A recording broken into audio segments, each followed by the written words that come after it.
Indian railways हमारे देश की लाइफलाइन मानी जाती है। 100 साल पहले ब्रिटिशर्स के टाइम पर बनी हुई ये सिस्टम आज भी दुनिया की 4th लार्जेस्ट रेलवे सिस्टम है और इसका भारत के डेवलपमेंट में बहुत बड़ा रोल है। 5 रुपए की लोकल ट्रेन से लेकर दुनिया की मोस्ट लग्जूरियस ट्रेन महाराजा एक्सप्रेस तक इंडियन रेलवेज ने हमें घुमाने में कोई कसर नहीं छोड़ी है। लेकिन हमारा रेलवे सिस्टम पैसा कितना और कहां से कमाता है और इससे हमें क्या फ़र्क पड़ता है, आइए जानते हैं इस वीडियो में कि आखिर इंडियन रेलवेज कितनी कैपेबल है।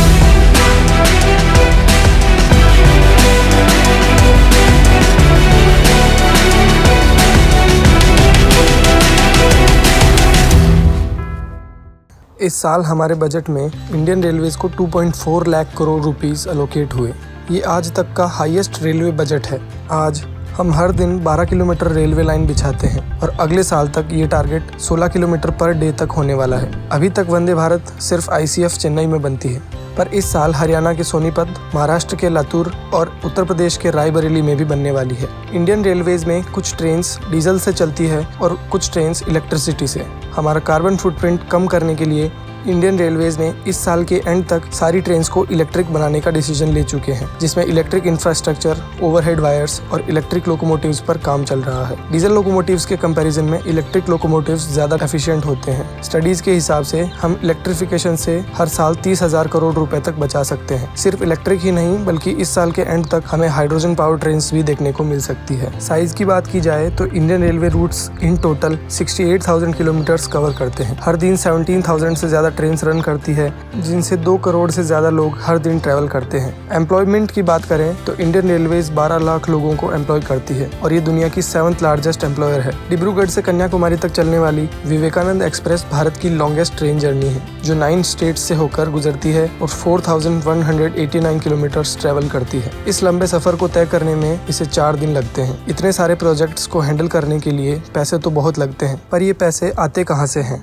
रेलवेज पैसे कैसे कमाती है? आप सोच रहे होंगे कि जवाब ऑब्वियस है, लोग टिकट्स खरीदते हैं और वैसे ही रेलवेज पैसे कमाती है। 2022 में रेलवेज ने पैसेंजर टिकट सेल से 39,000 करोड़ रुपीस कमाए, जो कि बहुत बड़ा अमाउंट है, लेकिन ये उनका सबसे बड़ा सोर्स ऑफ रेवेन्यू नहीं है। रेलवेज का सबसे बड़ा सोर्स ऑफ इनकम है फ्रीट ऑपरेशन, यानी गुड्स को एक जगह से दूसरी जगह तक ट्रांसपोर्ट करना। इंडियन रेलवेज ने 2022 में फ्रीट ऑपरेशंस के थ्रू 1,39,000 करोड़ रुपीस कमाए हैं, यानी टिकट सेल्स से 1 लाख करोड़ रुपीस ज्यादा। यहाँ हम बड़े बड़े गुड्स की बात कर रहे हैं, जहाँ ट्रेन्स इन गुड्स को पोर्ट्स तक पहुँचाती है। इंडियन रेलवेज पार्सल सर्विसेज भी ऑफर करती है, जिससे लोग अपने प्राइवेट लगेज को ट्रांसपोर्ट कर सकते हैं। इन पार्सल सर्विसेज से रेलवेज ने कमाए हैं 700 करोड़ रुपए। रेलवे स्टेशन पर बहुत सारे एड्स लगे होते हैं। इन एड्स को वहाँ प्लेस करने के लिए इंडियन रेलवेज फीस चार्ज करती है। एडवर्टाइजिंग रेवेन्यू से इंडियन रेलवेज कुछ 400 करोड़ रुपए कमाती है। साथ ही केटरिंग सर्विसेज से रेलवेज 2,000 करोड़ रुपए कमाती है। Indian railways in total 4,780 square kilometre land own करती है और ये एरिया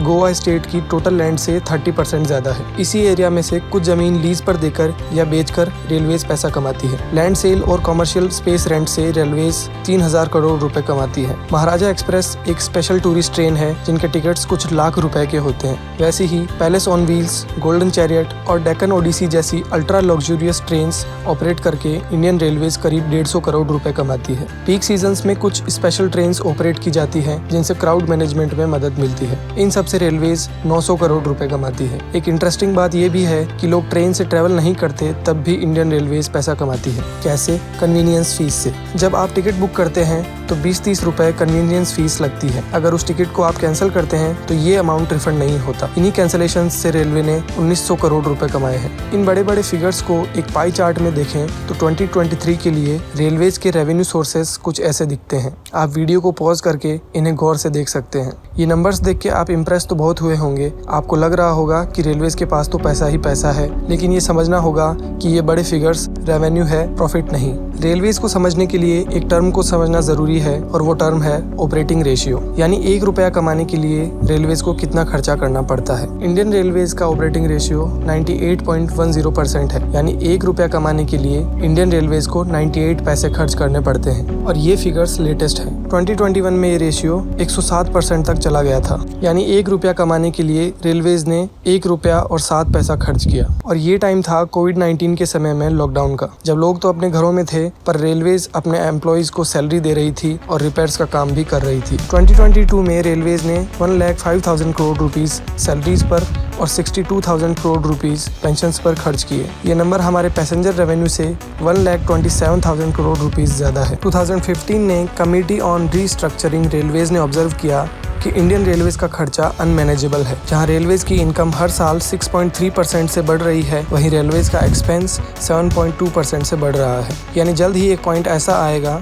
जब रेलवेज के एक्सपेंसेस रेलवेज की इनकम से कहीं ज़्यादा होंगे। आज सिचुएशन ऐसी है कि इनकम में से सैलरीज जैसे रेवेन्यू एक्सपेंसेस हटाने के बाद इंडियन रेलवेज के पास कुछ 2,000 से 3,000 करोड़ रुपए बचते हैं। इन पैसों में नया इंफ्रास्ट्रक्चर बनाना, रेल लाइंस बिछाना और वंदे भारत जैसी मॉडर्न ट्रेन्स बनाना इम्पॉसिबल है और इसीलिए इंटरनल रेवेन्यूज को छोड़कर रेलवेज को और पैसा प्रोवाइड किया जाता है। आज बजटरी सपोर्ट के बिना रेलवेज को प्रॉपर्ली ऑपरेट भी नहीं किया जा सकता। ये सब सुनने के बाद आपको लग रहा होगा कि इस देश का कुछ नहीं हो सकता। प्रॉब्लम्स बहुत ज़्यादा है, पॉपुलेशन बहुत ज़्यादा है और गरीबी भी बहुत ज़्यादा है। इनमें से किसी एक प्रॉब्लम को सॉल्व करना यानी किसी दूसरी बड़ी प्रॉब्लम को खड़ी करने जैसा है। लेकिन इन सब के बीच इंडियन रेलवेज के लिए सबसे बड़ी अपॉर्चुनिटीज़ है DFC यानी डेडिकेटेड फ्रीट कॉरिडोर। इसका मतलब फ्री ट्रेन्स के लिए अलग कॉरिडोर बनाए जाए। एट प्रेजेंट क्या होता है कि पैसेंजर ट्रेन्स और मालगाड़ी दोनों सेम ट्रैक पर चलती है, जबकि हमें पता है कि रेलवे का major source of revenue free transport है। अगर DFCs बन जाए तो फास्टर गुड्स ट्रांसपोर्ट पॉसिबल होगा और फिर हम बिजनेसेस को बेहतर रेट्स पर रेलवे यूज करने के लिए अट्रैक्ट कर सकते हैं। साथ ही DFCs बनने पर पैसेंजर ट्रेन्स के ट्रैक्स भी खाली हो जाएंगे, जिससे पैसेंजर ट्रेन्स भी लेट नहीं होंगे। आज भी भारत का 70% गुड्स ट्रांसपोर्ट बाई रोड होता है। इससे ट्रैफिक भी बढ़ता है और इवेंचुअली ट्रांसपोर्ट भी लेट होता है। ये ट्रांसपोर्ट हमें रेल्स पर शिफ्ट करने की ज़रूरत है। इन सब के साथ एज इंडिविजुअल्स हमारी भी जिम्मेदारी है कि हम रेलवेज को साफ सुथरा रखें, जिससे रेलवेज और हाइजीनिक होगी और मेंटेनेंस में भी कम खर्चा आएगा। ऐसे और वीडियोज़ के लिए फैक्टो डिवाई के चैनल को सब्सक्राइब भी कर सकते हैं। जय हिंद।